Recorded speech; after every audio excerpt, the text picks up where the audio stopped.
Okay, बिस्मिल्लाहिर्रहमानिर्रहीम। अच्छा, मुझे ना एक बड़ा ही अच्छा टेबल मिला है ड्रग्स के साइड इफेक्ट्स का। चलो, फार्माकोलॉजी में आपको दो चीज़ें मैंने आपको कहा था कि आती होती हैं आपको इम्तिहान के अंदर। एक पहली आती है आप लोगों को मैकेनिज्म ऑफ एक्शन, दूसरी आती है ड्रग के साइड इफेक्ट्स। ठीक है, ड्रग की इंडिकेशंस कि ड्रग किस मकसद के लिए यूज़ होती है आपको पता होना चाहिए। यूजली इम्तिहान के अंदर जो थ्योरी वाले इम्तिहान होते हैं उनमें ना ये दो बातें जरूर पूछते हैं कि दवाई काम कैसे करती है और दवाई का मेन साइड इफेक्ट क्या है। ठीक है। अच्छा, हम लोग जब मेडिकल कॉलेज में थे ना, तो ड्रग्स के साइड इफेक्ट्स का जब लफ्ज पूछा जाता था ना, तो दिन में एक चीज आती थी, नाजिया, वोमिटिंग, डायरिया। ठीक है, आल्दो ये हर दवाई का साइड इफेक्ट है, लेकिन कुछ दवाइयां स्पेसिफिकली ये काम करवाती हैं। तो उस दवाई के हिसाब से आप लोगों ने याद करना है कि हाँ यार, नाजियम डायरिया उसका स्पेसिफिकली है कि ज्यादा जीआई डिस्टर्बेंस करवाती है। तो यार ग्लूकोफेज हो गई, मेटफॉर्मिन हो गई, डाइजॉक्सन हो गई, ठीक है, एंटीबायोटिक्स हो गई, ये स्पेसिफिकली आपका जीआई अपसेट करवाती है। ठीक है, वैसे तो कोई भी दवाई आप खाएं तो उसका आपको नाजिया, लोगों को सबसे ज्यादा जो कॉमन जिस दवाई से नाजिया हो रहा होता है वो कौन सी दवाई है भला? नहीं, मल्टीवाइटामस। मल्टीवाइटामस किसी को देखा ना, इतनी बड़ी गोली खाने डॉक्टर साहब नंगती नहीं है, वो खाता हूँ तो मतली वाली कैफियत होती है, पेशाब का रंग चेंज हो जाता है। हाँ, बेबी में मेनली है water soluble vitamin. Water soluble vitamin जो होते हैं उनके साथ ज्यादा इतना रंग चेंज नहीं होता। ठीक है। अच्छा जी। अच्छा, डाइजोक्सिन, डाइजोक्सिन आप लोगों को पता कहाँ यूज होती है? अरिथमियास के लिए। ठीक है, हार्ट फेलियर में यूज होती है। इसका वाहद यूज मैंने आप लोगों को बताया था, atrial fibrillation plus heart failure हो उसके अंदर देती है। ये वाहद दवाई है जो पॉजिटिव आइनोट्रोपिक है और नेगेटिव क्रोनोट्रोपिक है, लेकिन हार्ट रेट डिक्रीज करवाती है और हार्ट की कॉन्ट्रैक्टिलिटी इंक्रीज करवाती है। ये वाह दवाई है इसका, ये बात पूछी जाती होती है इम्तिहान के अंदर। ठीक है, इंट्रासेलुलर कैल्शियम के लेवल को बढ़ाती है ये। ठीक है। इसका जो बड़ा इंपॉर्टेंट साइड इफेक्ट है, जितनी एंटी रिदमिक्स होती है ना, वो रिदमिया करवा भी सकती है। ये बात भी इंपॉर्टेंट है, तो जितनी एंटी रिदमिक्स होती हैं वो रिदमिया करवा भी सकती है। ठीक है, तो रिदमिया याद रखो कि रिदमिया इसका साइड इफेक्ट हो गया, दूसरा जे डिस्टर्बेंस का साइड इफेक्ट हो गया, तीसरा इसकी वजह से पेशेंट की आइज का वो हो जाता है, विजन येलो हो जाती है। ये एक ऐसी दवाई है इसके साथ जिसको हम येलो पिल भी कहते होते हैं, बाज का हार्ट के जो पेशेंट्स हैं उसको येलो पिल कहते हैं, क्योंकि इससे उनकी ना मेरे ख्याल से पीला पीला नजर आ रहा है। जैसे आप लोगों को पीले से ग्लासेस नहीं लगा लेते होते बाज का बुजुर्ग जो होते हैं। ठीक है, और किसी और दवाई से जिससे आंखों का रंग चेंज होता है, वो कौन सी दवाई थी हम लोगों ने याद की थी? स्लाइडेनाफिल। स्लाइडेनाफिल से ब्लू, हाँ, को ब्लू पिल कहते होते हैं, वो उससे विजन ब्लू हो जाती है, तो इसके लिए याद रखना है कि इसमें येलो हो जाती है। ठीक है, वो एथेम्ब्यूटोल है जो टीबी की दवाई है, उससे रेटिनोवैक्टर न्यूराइटस होता है, उसकी विजन लॉस हो जाता है, उससे आपकी विजन वो नहीं चेंज होती, कलर चेंज नहीं होता। ठीक है। अच्छा, डाइफेनहाइड्रामिन हम लोग बड़ा कॉमनली इस्तेमाल करते हैं किसी पेशेंट को जिसको एलर्जी है, खारिश है, कोई एनाफिलैक्सिस है। वार्ड हॉस्पिटल्स के अंदर आप लोगों ने देखा होगा, बड़ा कॉमनली हम लोग एंटी हिस्टामिन यूज कर रहे होते हैं जब भी इस पेशेंट को कोई किसी दवाई का साइड इफेक्ट आता है, तो उसमें हम वो देते हैं ये। तो चूंकि ये जो होती हैं एंटी एलर्जिक मेडिसिन, इनके ना एक्स्ट्रा साइड इफेक्ट्स बड़े होते हैं, इस वजह से इनको हम लोग अवॉइड करते होते हैं। अच्छा, anti cholinergic side effects, anti histamine side effects. Anti cholinergic से क्या मुराद है? पैरासिम्पथेटिक, तो पेशेंट का हार्ट रेट ज्यादा होगा। पैरासिम्पथेटिक सिस्टम का काम था हार्ट रेट कम करना, ठीक है, टेम्परेचर मेंटेन करना, प्यूपल्स की कंस्ट्रिक्शन करवाना, पैरासिम्पथेटिक प्यूपल की कंस्ट्रिक्शन करवाती है। तो इसके साथ सारा चीजें उलट होंगी, जिससे पेशेंट को हार्ट रेट ज्यादा होगा, हाइपरथर्मिया होगा, प्यूपल डायलेटेशन होगी और बाउल प्रोडक्ट्स रिड्यूस हो जाएंगी। तो पेशेंट ऐसे प्रेजेंट कर सकता है जैसे कि पेशेंट को इंटेस्टाइनल ऑब्स्ट्रक्शन, कॉन्स्टिपेशन के साथ कॉन्स्टिपेशन हो जाती है। इस वजह से बुजुर्गों के अंदर ये अवॉइड करनी चाहिए, क्योंकि ये इसके एंटीकोलिन जैसा पेशाब भी रुक जाता है, ये लोगों का यूरिन रुक जाता है, कॉन्स्टिपेशन हो जाती है। बुजुर्गों को पहले मोशन का मसला होता है, कॉन्स्टिपेशन की कंप्लेंट करते रहते हैं। ठीक है, जैसे एंटी हिस्टामिन साइड इफेक्ट बड़ा इंपॉर्टेंट। डॉक्टर साहब सिकड़ी में दवाई देती, मैं सारा दिन नींद होती रहती, और मैंने चीको वाली दवाई खाई थी, मैंने सोफ्टिन खा लिया, मैंने ये बेडाल खा लिया है मैंने, ठीक है, सिट्रीजिन वगैरह, ये इसी की कैटेगरीज के अंदर, डाइफेनहाइड्रम कैटेगरी। हाँ, तो अवॉइड करने चाहिए ऐसे लोग जो दिन पे काम करना, जिन्होंने लाइक स्टूडेंट्स हैं, टीचर्स हैं, ड्राइवर, स्पेशली जो ड्राइवर को आप दवाई खिला देंगे तो सोता रहेगा, ठीक है। तो ड्राउजीनेस इसका बड़ा इंपॉर्टेंट साइड इफेक्ट है, ये आप लोगों ने बात जानते हैं, ठीक है। अच्छा, डॉक्सोरिबोसिन हम लोगों ने ना यहाँ से शुरू करना चाहिए था, तो ये पेज को मैं करके फिर आता हूँ। अच्छा, फिर डॉक्सोरिबोसिन, डॉक्सोरिबोसिन क्या चीज़ है? कैंसर में देते हैं शाबाश। डी से ये एंटी न्यूप्लास्टिक मेडिसिन है, कीमोथेरेपेटिक एजेंट के तौर पे यूज होती है।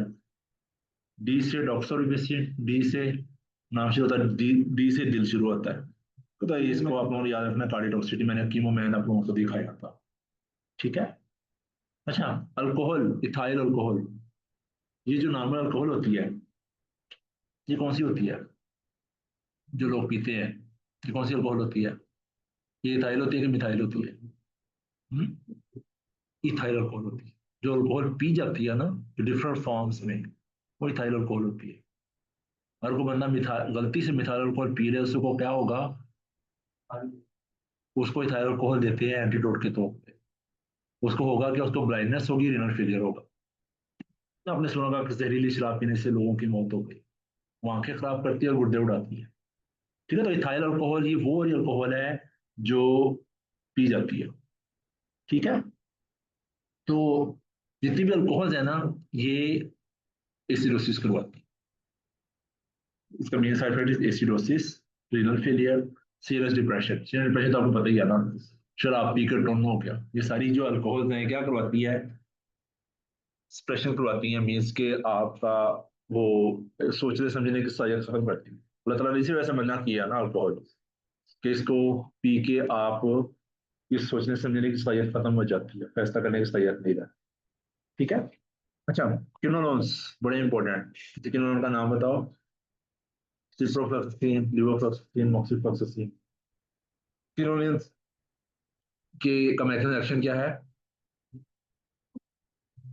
DNA gyrase inhibitor. ये डीएनए गायरेज इनहिबिटर है, ये डीएनए सेंसिटिव इनहिबिटर, ठीक है। Cartilage damage in children, Achilles tendon rupture in adults. उसका क्या मतलब हुआ कि इसको बच्चों में अवॉइड कर, ये चेंज होता रहता है इसका ना, लेकिन बच्चों के अंदर सिप्रो, लिवो, मॉक्सिफ्लोक्सिन अवॉइड करनी चाहिए जितना भी हो सके, और प्रेगनेंसी में भी, ठीक है। Frusemide, frusemide is drug of डेवल। ये क्या चीज है? लेसिक्स है, डायूरेटिक है, sodium potassium two chloride channel को इनहिबिट करती है, ठीक है। Sodium potassium two chloride channel को इनहिबिट करती है, लूप ऑफ हेनली पे एक्ट करती है, तो पेशेंट को अन्य वजह लेके आती है। तो मेन साइड इफेक्ट इज जितने भी डायबिटिक का काम है, सबसे इंपॉर्टेंट साइड इफेक्ट क्या होता है? जब यूरिन ज्यादा आएगा तो क्या हो सकता है पेशेंट को? डिहाइड्रेशन। दूसरा क्या होगा वहां पे? इलेक्ट्रोलाइट इम्बैलेंस, ठीक है। इलेक्ट्रोलाइट इम्बैलेंस, पोटेशियम और सोडियम, ये आप लोगों ने याद रखना है। तीसरा, पेशाब के रास्ते एच और बाइकार्बोनेट भी लॉस हो जाता है, तो एसिड बेस बैलेंस खराब हो जाता है। साफ ज़ाहिर है जब पेशेंट को इलेक्ट्रोलाइट इम्बैलेंस होगा, स्पेशली सोडियम, हाइपोनेट्रीमिया हो, ज्यादा सीवियर हो जाए, तो फिर भी पड़ सकते हैं, तो इसके दो साइड पर याद रखना है आप लोगों ने, एक इलेक्ट्रोलाइट इम्बैलेंस डिहाइड्रेशन, और दूसरा ऑटोटॉक्सिसिटी, ये इम्तिहान में आती होती है ऑटोटॉक्सिसिटी इसकी, ठीक है। अच्छा, किडनी को जाकर ठुडा मारती है, निकालो निकालो यूरिन, तो किडनी फेलियर भी करवा देती है, बड़ा रैपिडली काम करती है। हम लोग जो पल्मोनरी एडिमा में पेशेंट को लेसिक सिल्फियन दे रहे होते हैं, वो क्यों दे रहे होते हैं? फ्लूइड ओवरलोड को कम करने के लिए। वो उसका जो पहला इफेक्ट होता है ना, वो पल्मोनरी वेजोडाइलेशन होता है, तो डायरेटिक इफेक्ट नहीं होता पहला। आपने देखा होगा लेसिस हम लगाते हैं तो कुछ देर बाद ही पेशेंट का सांस बेहतर होना शुरू हो जाता है, और उसका अभी पेशाब की वजह से नहीं हो रहा, उसकी पल्मोनरी वेजोडाइलेशन की वजह से हो रहा है। हार्ट को थोड़ा सा मौका मिल जाता है काम करने का, ठीक है। अच्छा जी, देन है गाउट प्रेसिपिटेट कर सकती है। अब इसका क्या मतलब हुआ कि जिन पेशेंट्स को गाउट है, जिनको पेशेंट को हाइपोयूरिसीमिया रहता है, उनके अंदर लेसिस कैन प्रेसिपिटेट गाउट, ठीक है, वो आउट करवा भी सकती है। अच्छा, गैम फाइब्रोसिस कहाँ यूज होती है? तो शाबाश, एंटी हाइपरलिपिडेमिक है। हाइपरलिपिडेमिया स्पेशली जिन पेशेंट को ट्राइग्लिसराइड का रेज होता है ना, उसमें हम लोग देते हैं गैम फाइब्रोसिस। जितनी भी लिपिड कम करने वाली दवाइयां है ना, तो लिपिड कौन सी बीमारी करवाता है पेशेंट में? ब्रेन में स्ट्रोक करवाता है, हार्ट में क्या करवाता है? एम आई इस्केमिक हार्ट डिजीज करवाता है। इसका क्या मतलब हुआ? ये कौन से पेशेंट्स ले रहे होंगे? जो हार्ट डिजीज के पेशेंट्स होंगे जिनमें हाइपरलिपिडेमिया हो। तो जितनी भी हार्ट की ये दवाइयां है ना, लिपिड लोरिंग जो है, ये मसल्स तोड़ती है, रेब्डोमाइलिसिस करवाती हैं, मायोसाइटिस करवाती हैं। आपने अक्सर का देखा होगा, दिल के जो मरीज होते हैं ना, वो कहते रहते हैं डॉक्टर साहब मेरे मोढे दुखते हैं, मैं चला नहीं जाता, टांगों में जान नहीं है। तो स्टेटिन्स के ऊपर होते हैं बड़ी दफा, ज्यादातर तकरीबन सारे स्टेटिन्स के ऊपर होते हैं। सेकेंडरी प्रिवेंशन के दौरान स्टेटिन लाजमी देते हैं। तो आप लोग अगर ये देखने के लिए रेब्डोमाइलिसिस हो रहा है तो कौन सा टेस्ट करवा सकते हैं?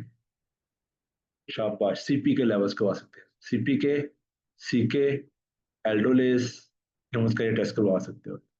ठीक है, तो गैम फाइब्रोसिस माइसेटिस करवाती है, साथ एलिप्टिक भी ड्रेनेज कर सकती है। अच्छा, हेलोथिन, हेलोथिन कहाँ यूज होती है? अब तो शाबाश,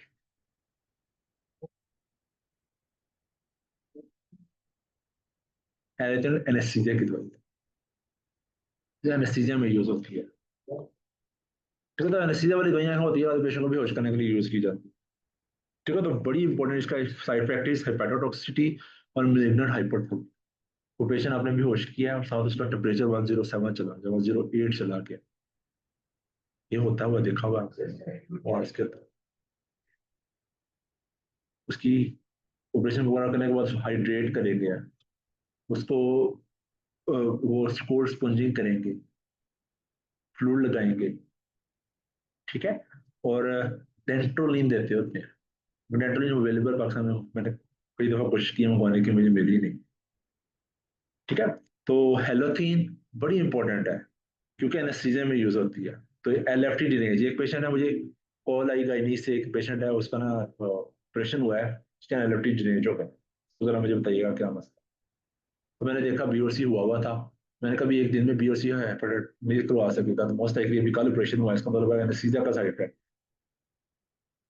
ठीक है, हॉस्पिटल में रहते हुए ना पेशेंट को नई चीज शुरू हो ना, तो हम ये हमेशा ये सोचते होते हैं कि यार किसी दवाई का साइड इफेक्ट तो नहीं शुरू हो रहा। पेशेंट कह रहा है मेरी आंखें पीली हो रही हैं, मेरी भूख कम हो गई है, मेरे मुंह जुबान का जायका चेंज हो रहा है, यूरिन कम होना शुरू हो गया, जिससे खारिश शुरू हो गई है। तो हमेशा सोचो कि इसको कोई दवाई का साइड इफेक्ट तो नहीं। एज ए डॉक्टर सारी जिंदगी हमने क्या करना है? दवाइयां प्रिस्क्राइब करनी है, तो दवाइयों के ये वाले साइड इफेक्ट अपनों को याद हो। अच्छा, फिर आता है एचसीटी, हाइड्रोक्लोरोथायजाइड। हाइड्रोक्लोरोथायजाइड क्या चीज़ है? बेसिकली डाययूरेटिक है। ठीक है, थायजाइड डाययूरेटिक है। इसका क्या काम होगा? वही पोटेशियम कम करना, सोडियम कम करना, यूरिक एसिड बढ़ाना। इसका एक इंपॉर्टेंट साइड इफेक्ट है, शुगर को आ जाता है पशु, हाइपरग्लाइसीमिया। डायबिटिक पेशेंट्स में जहाँ पे एब्सोल्यूट जरूरी है दे भी सकते हैं। ये करेगा क्या? ये शुगर कंट्रोल पर आपको आएगा, तो शुगर की दवाई बढ़ानी पड़ सकती है। और डायबिटिक पेशेंट है, साथ उसको हार्ट फेलियर भी है, तो एचसीटी देना जरूरी हो जाता है। ठीक है, स्पाइनल इलेक्ट्रॉन्स तो पेशेंट मैक्सिमम डोज पे चला गया या उसके साइड इफेक्ट्स आ रहे हैं, तो एचसीटी हम देना पड़ता है। बड़ा कॉमन है को एक्सटोर के अंदर, को एक्सफोर्ज के अंदर। ठीक है, अच्छा, एच एम जी को रिडक्टेज इनहिबिटर्स, स्टैटिन्स, पूरी दुनिया इसके पीछे है इस वक्त। यानी आप कहती है कि हर वो पेशेंट जिसकी उम्र 55 साल से ज्यादा है, हर वो बंदा, उसको दो दवाइयां खानी चाहिए, एक लोप्रिन और एक स्टैटिन। स्टैटिन किसी दवाई का नाम बताओ? अटोरवास्टैटिन, रोजुवास्टैटिन, ठीक है, प्रावास्टैटिन। ठीक है, स्टैटिन्स, स्टैटिन का मैकेनिज्म एक्शन क्या है? एच एम जी को रिडक्टेज, ये एंजाइम होता है, ये आपकी लिपिड की मेटाबॉलिज्म के लिए जरूरी होता है। ठीक है, तो इसका मेन साइड इफेक्ट वही मसल्स तोड़ना और एल एफ टीज। अच्छा, अब दवाइयों के ना साइड इफेक्ट हम लोग कैसे देखते हैं? जब हमें दवाई का साइड इफेक्ट पता होगा ना, हमें ये भी, अब आप लोग जब मरीज देखते हो, देखने के बाद उसको ना इन्वेस्टिगेशन लिख के देते हो, ये टेस्ट करवा के आना। क्यों क्यों लिख के देते होते हो? वो यही देखने के लिए इसकी डिजीज का क्या बन रहा है और इसको दवाई का साइड इफेक्ट तो नहीं आ रहा। अब एक पेशेंट को आपने स्टेटस पे डाल के भेजा है, तो 2 हफ्ते बाद कौन सा टेस्ट करवाएंगे उसका? सीपी करवा सकते हैं, और क्या करवा सकते हैं? अब इस पे पढ़ो शब्द क्या लिखा हुआ है, रिवर्सिबल इंक्रीज एलएफटी, एलएफटी करवाएं। तुम्हें लगी? एक पेशेंट को आपने हाइड्रोक्लोरोथायराइड पे डाल के भेजा है, कौन सा टेस्ट करवाएंगे? पढ़ो शाबाश, जरा साइड इफेक्ट पढ़ो जरा, फिर आपको बताओ क्या टेस्ट करवाएंगे। सीरम पोटेशियम करवाएंगे, सोडियम करवाएंगे, कैल्शियम करवाएंगे, यूरिक एसिड करवाएंगे, शुगर देखें। अब आपको समझ लगी कि जब आप किसी पेशेंट को कोई दवाई प्रिस्क्राइब करके भेज रहे हो, तो आप सिर्फ दवाई प्रिस्क्राइब करके नहीं भेज रहे, आप उसको एक एक्स्ट्रा केमिकल लिख के दे रहे हो। वो केमिकल ने बॉडी में जाके जो इसका काम है उसके अलावा भी तो उसने ब्लड के अंदर जा रहा है, पता नहीं कहाँ क्या क्या उसने चीजें करनी। ठीक है, अच्छी उठो उठो उठो, सोओ। अच्छा जी, फिर था हाइड्रोलाजिन। हाइड्रोलाजिन कहाँ यूज करते हैं? प्रेशर के लिए वेजोडाइलेटर है। ठीक है, वेजोडाइलेटर है। इसका बड़ा important side effect is drug induce acid. जब इसी पेशेंट में ड्रग इंड्यूस एसिड सस्पेक्ट कर रहे हैं, उसमें हम एंटीबॉडीज कौन सी करवा सकते हैं? Anti histone, anti histone, anti histone antibodies. ठीक है, एन एसएलई के लिए स्पेसिफिक है, एन पॉजिटिव होगा, लेकिन ड्रग इंड्यूस एसएलई का लफज आया तो एंटी हिस्टोन आप लोगों ने याद रख। HCQ हाइड्रोक्सी क्लोरोक्विन बड़ी इंपॉर्टेंट दवाई है, हम लोग मलेरिया के लिए यूज करते हैं, रूमेटॉइड के लिए यूज करते हैं, एसएलई के लिए यूज, स्किन के लिए कंडीशन, बहुत सारी स्किन की कंडीशन, जॉइंट की कंडीशन, उसमें एसी की यूज होती है। तो इसका बहुत important side effect is retinopathy. और दूसरा साइड इफेक्ट होता है इसका कॉन्जंक्टिवाइटिस होता है पेशेंट। ठीक है, तो जिन पेशेंट्स हाइड्रोक्सीक्लोरोक्विन के ऊपर होते हैं तो कहते हैं कि आप अपनी आंखों का मुआयना करो। ठीक है, बाहर 6 महीने 12 महीने के बाद पेशेंट का आई एग्जामिनेशन होना चाहिए। INH का यूज होती है, बताओ शाबाश। आइसोनाइजिड, आइसोनाइजिड को हम लोग INH कहते हैं। ट्यूबरकुलोसिस के लिए ATT आपको हिफज होनी चाहिए। ठीक है, ATT की दवाइयां जो हैं उनकी हर चीज आप लोगों को पक्की याद होनी चाहिए। ठीक है, INH आइसोनाइजिड का important side effect is peripheral neuropathy. इसी वजह से हम लोग जब किसी पेशेंट को ATT लिख के देते हैं ना, तो साथ में उसको एक दवाई देते होते हैं, इसको कहते हैं वाइटा 6। वाइटा 6 क्या होता है? प्रीडोक्सिन होती है। प्रीडोक्सिन इज विटामिन B6। ठीक है, बाकी जितनी भी ATT है ना, वो सारी की सारी हेपाटोटॉक्सिक होती है, लिवर उड़ाती है। और हेपाटोटॉक्सिक हो गया इनहिबिशन ऑफ P450 एंजाइम्स। ठीक है, साथ फिट्स करवा सकती है, हेमोलिसिस करवा सकती है पेशेंट विद G6PD डेफिशिएंसी। ये G6PD डेफिशिएंसी का क्वेश्चन आ जाता था। बायोटॉक्सी के साथ ATT इंड्यूस बायोटॉक्सी बड़ा कॉमन है यार।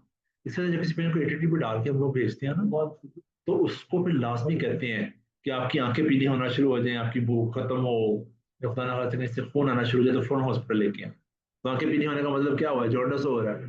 जॉन्डिस का क्या मतलब हुआ? उस पॉलिसिस के अलावा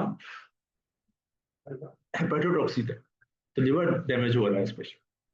ठीक है, तो आए TB की दवाइयों के ये 2 एस्पेक्ट आप लोग हेपेटोटॉक्सिक याद रखनी है, सारी दवाइयां करवा सकते। अच्छा, लिमोनोमिन ऑक्सीडेज इनहिबिटर्स यहाँ यूज होती हैं, ये सेकेट्री में यूज होती है। ठीक है, वो साइकोटिक्स है। ठीक है, anti depression, sorry, anti depression psychiatry में यूज होती है। तो साइकेट्री की दवाइयां जो है ना, उनकी मैकेनिज्म से एक्शन बड़े मुश्किल है। क्योंकि हमारे टीचर होते थे साद मलिक साहब, वो कहते थे कि दिमाग के अंदर कितने कोई वो मुश्किल किस्म के वो केमिकल चेंजेस आती हैं, जिन पे डिलीरियम है, जिनको साइकोसिस है, जिनको डिप्रेशन है, जिनको OCD है, इस तरह की चीजें हैं। तो मैकेनिज्म बहुत कॉम्प्लेक्स होता है, तो स्ट्रेट फॉरवर्ड इसको एक्सप्लेन नहीं कर पाते। ठीक है, तो साइकेट्रिक दवाइयों का साइड इफेक्ट भी इस वजह से बुरे हैं। Hypertensive tyramine reaction, serotonin syndrome. तो सेरोटोनिन सिंड्रोम के साथ पेशेंट को हाइपरटेंशन, ब्लाइंडनेस हो सकती है उसकी। ठीक है, तो हाइपरटेंसिव क्राइसिस का पेशेंट आता है, साइकेट्री में दाखिल था, वो कॉल आएगी डॉक्टर मरीज का जो ब्लड प्रेशर है वो 220 पर 140 हुआ हुआ है, मैनेज करना, मैनेजमेंट बताओ। सेक्रेटरी, हम लोग मेडिसिन में जब काम करते हैं ना ओपीडी के अंदर, इमरजेंसी के अंदर, हमें सबसे ज्यादा कॉल्स 2 यूनिट से आती होती है, गायनी से और एक सर्जरी से। वो सारी कॉल्स, 90% कॉल्स क्या होती है बोला, डायबिटीज, हाइपरटेंशन। ठीक है, और हाइपरटेंशन की कॉल साइकेट्री से भी आती है। मेटफॉर्मिन, कौन बंदा जो मेटफॉर्मिन को नहीं जानता, बताओ शाबाश, मेटफॉर्मिन क्या होती है?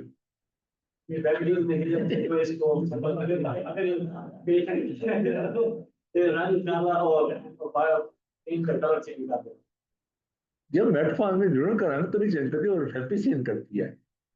मेटफॉर्मिन सबसे इंपॉर्टेंट, सबसे कॉमन दवाई है शुगर के पेशेंट, एंटी डायबिटिक है। बिगोनाइट है, इसको बिगोनाइट कहते होते हैं। इसका बड़ा important side effect is GI side effect. Female में इसमें दे जाती है ना मेटफॉर्मिन, दे सकते हैं। फर्स्ट चॉइस इज इंसुलिन, लेकिन कुछ पेशेंट्स में ग्लिब्यूराइड और मेटफॉर्मिन भी दी जा सकती है। हाँ जी, ग्लूकोफेज, भूल गए ग्लूकोफेज नो। मेटफॉर्मिन का बड़ा important side effect is GI side effects. ठीक है, और दूसरा, जिन पेशेंट्स के अंदर रेनल फेलियर हो, डिहाइड्रेटेड हो, सेप्सिस के अंदर हो, हार्ट हार्ट फेलियर के अंदर हो, हाइपोटेंशन के अंदर हो, उनके अंदर अवॉइड करना चाहिए। क्यों अवॉइड करना चाहिए? उनके अंदर ये लैक्टिक एसिडोसिस करवा। ठीक है, ये अब वो क्वेश्चन आएगा, लिख लो मेरी बात।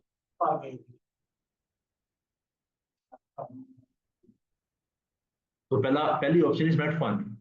हाँ, डायबिटीज के लिए पहली दवाई इस डायबिटीज, अगर मेटफॉर्मिन ना दी हो तो फिर इंसुलिन पे जाए। मेटफॉर्मिन ऑप्शन दिया तो मेटफॉर्मिन। ये तो डायबिटीज मेटर्स का मैंने टॉपिक, बहुत एक्सटेंसिव टॉपिक को पढ़ाया था, मैंने आपको चीजें सिखाई थी। मीम से मोटा, मीम से metformin, first choice is metformin. Patient पतला है तो फिर उसको फिर इंसुलिन दे सकते हैं, उसको सल्फोनाइल यूरिया दे सकते हैं। पेशेंट को हार्ट फेलियर है तो साथ लोग पेशेंट को ये जो नई दवाइयां आई हैं, एम्पाग्लाइफ्लोजन, डेपाग्लाइफ्लोजन, वो देंगे। पेशेंट को रिनल फेलियर है, हेपेटिक फेलियर है, साथ भी इंसुलिन देंगे। ठीक है, ग्लूकोमास भी यही दवाई होती है। जैसे मिथानॉल, और मिथानॉल क्या चीज होती है? Methyl alcohol. ये जो हम लोग बर्नर नहीं यूज करते थे छोटे थे, केमिस्ट्री की लैब्स में पढ़ा होता था, वो मिथानॉल यूज कर। तो होती शराब है वो भी, लेकिन वो गंदी शराब है। वो पी के तो क्या होगा? Night blindness, high metabolic acid, renal failure, crystal urea होता है, पेशेंट को एक्यूट रीनल फेलियर हो जाता है, फिर इसी दिन इनकी डेथ हो जाती है पेशेंट। मीथोट्रेक्सेट कैसे काम करती है बताओ शाबाश। आटोमिल, फोलेट एंड टैग बेस्ड। मीथोट्रेक्सेट की मैंने आपको याद करवा दूं, इसकी आपको इसी बीच पता नहीं चाहिए। ये मैंने कई दफा कहा है ना, मैंने मीथोट्रेक्सेट कितनी दफा, हाँ मीथोट्रेक्सेट मैंने आप लोगों को कई दफा पढ़ाई है ऑटोमिल डिजीज के अंदर। पूरी रोमाटोलॉजी में मीथोट्रेक्सेट होती है। हर वो पेशेंट्स को कोई भी ऑटोमिल डिजीज होती है, मीथोट्रेक्सेट आप यूज करो। रोमाटाइटिस हो गया, इन्फ्लेमेटरी बाउल डिजीज हो गया। ठीक है, मीथोट्रेक्सेट इज एंटीफोलेट। तो एंटीफोलेट का क्या मतलब हुआ, ये क्या काम करेगी? अब फोलेट किसी क्यों चाहिए बॉडी को? डीएनए के बनने के लिए। तो डीएनए हर सेल के अंदर होता है, तो सेल्स ग्रो नहीं करेंगे। तो बॉडी में सबसे ज्यादा सेल्स कहाँ पे ग्रो हो रहे होते हैं? मेरे तो pregnancy, bone marrow, bone marrow में हर सेल ग्रो हो रहे हैं, तो बोन मैरो एक्सप्रेशन हो जाती है।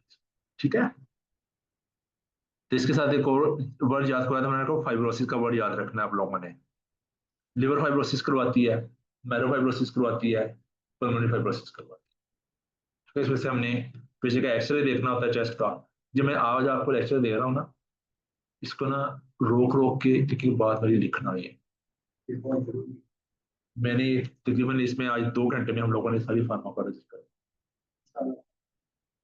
ठीक है, तो ये हाँ। अच्छा जी, liver fibrosis, pneumonitis and anaemia. Anaemia means bone marrow से ब्लड नहीं आ रहा, मैरो फाइब्रोसिस। लिकोसाइटोपिनिया भी करवाती है, थ्रोम्बोसाइटोपिनिया भी करवाती है। मैरो स्पेशल ही जब होगी तो एनीमिया भी उनका उसका एक होगा। ठीक है। मीटोक्लोप्रामाइड हम कहाँ यूज करते हैं?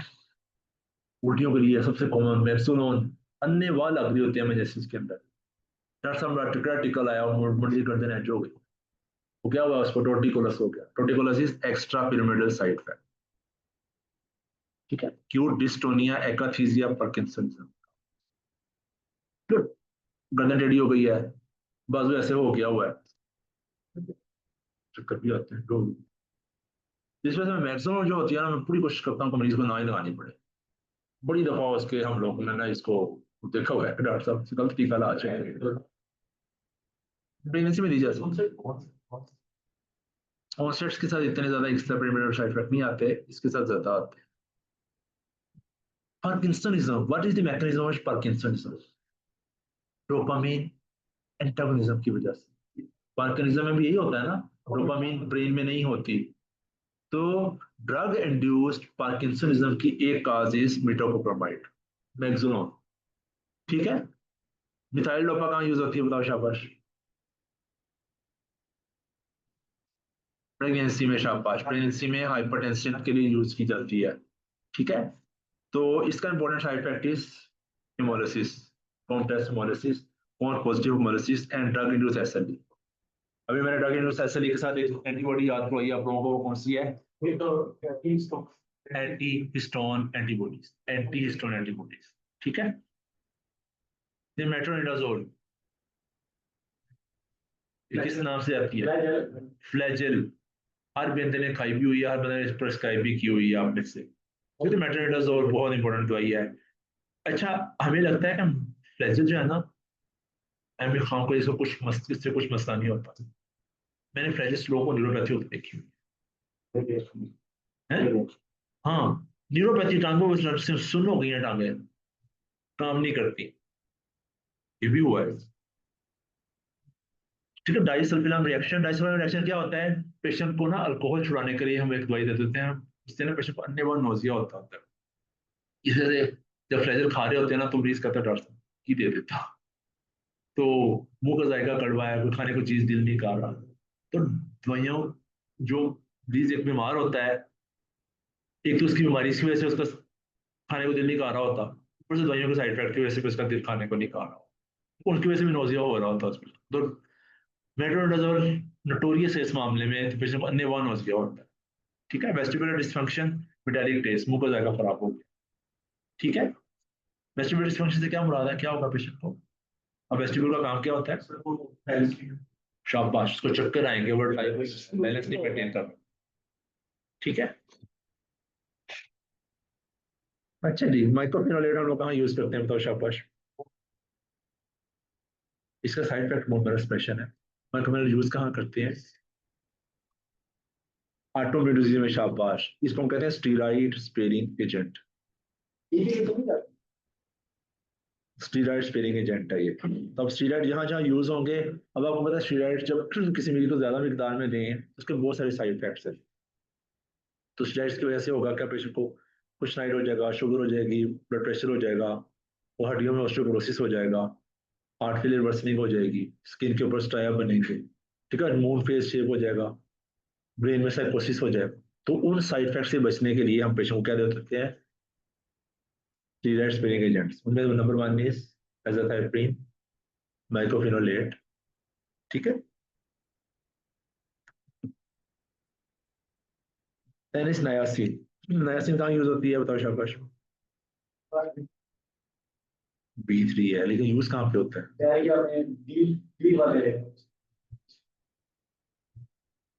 इसको हम देते कहाँ पे हैं? इसको हम as a lipid lowering agent use करते हैं। ठीक है। लिपिड लोअरिंग एजेंट के तौर पर यूज करते हैं। और नियासन वह दवाई है जो एचडीएल इंक्रीज करवाती है, एचडीएल इंक्रीज करवाती है। तो HDL is a good cholesterol. तो इसका major side effect is flushing होती है, बचने चेहरा सुर होती है। बहुत सारे लोगों को वैसे भी हो रहा होता है, तो लगता है कि जैसे को मैं कहता हूँ कि यार वैगरेट शगैरह तो नहीं खा के आया हुआ, वो आजकल तो थोड़ी सी खड़काए ना राउंड के ऊपर को थोड़ी सी बिस्ती बिस्ती करते हैं, ऐसे चेहरा सुर्ख हो जाता है। तो लगता है ऐसे ऐसे भी उल्टी चीज खाई हुई। देखो तो वो बिस्ती तो चेहरा सुर्ख हो जाता है ना। अच्छा, नाइट्रोग्लिसरीन हम कहाँ यूज करते हैं बताओ? विजुअल यूज कहाँ पे करते हैं? हार्ट पेशेंट्स के अंदर, अंजाइना के अंदर, unstable angina, stable angina, MI के अंदर एनजी खुआते होते हैं। ठीक है। तो चूंकि ये विजुअलेटर है, विजुअलेटर से होगा क्या, हमारी टांगों में ब्लड पूल होगा। जब पूल होगा तो पेरिफेरल विजुअलाइजेशन की वजह से तो हाइपोटेंशन होगी, चक्कर आएंगे, सर दुखेगा। समझ गया नहीं?